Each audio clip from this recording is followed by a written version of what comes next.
Hi guys! Welcome to my YouTube channel. Kung bago ka pa lang po sa aking channel, please do not forget to subscribe, like, and share para po lagi po tayong updated sa ating mga videos. Ngayon, pag-uusapan po natin ay tungkol po sa House Bill 10423, ang tinatawag po nating Universal Social Pension sa lahat ng ating mga senior citizens. Ayan, masaya po ang lahat dahil nakapasa na po siya sa pangatlong pagbasa sa House of Representatives, ayan, sa Kamara.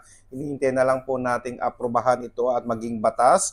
Kung naging batas po ito, magiging masaya po ang lahat ng mga senior citizens dahil lahat po ay mabibigyan ng social pension. Ayan guys, so magkakaroon po tayo ng social pension sa lahat ng ating mga senior citizens po at hindi lang po indigent regardless of the financial status of our senior citizen po. Ayan guys. So hintayin na lang po nating maging batas ang House Bill 10423 para po sa ating mga senior citizen po. Ngayon, marami pong nagbigay ng positive na komento patungkol po dito sa House Bill 10423. Nandyan po ang CHR na positive po ang kanyang sinabi regarding po dito. And even sa DSWD po, masaya po sila na hinihintay na maging batas po ito dahil binibigyan nila ng importansya ang mga senior citizens po natin. Ayan. Pero sa batas na or sa House Bill 10423, ang mamamahala ay from DSWD to National Commission of Senior Citizens po or NCSC. Okay?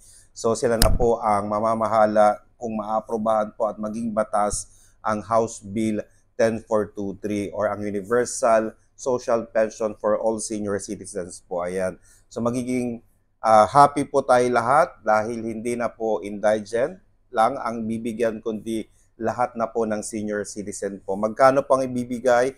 Nasa 1,000 pesos per month po na social pension sa lahat po. Ngayon, kung ikaw po ay senior citizen at ayaw mo naman pong tumanggap dahil nga po nasa mabuti kang estado sa buhay, pwede naman po ninyo po itong hindi tanggapin. Okay?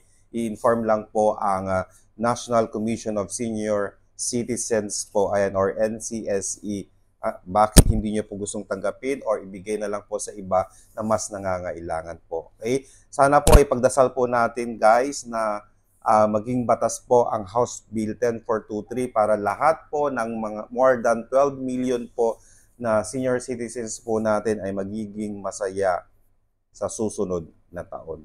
Okay, maraming salamat po and stay safe. Bye-bye!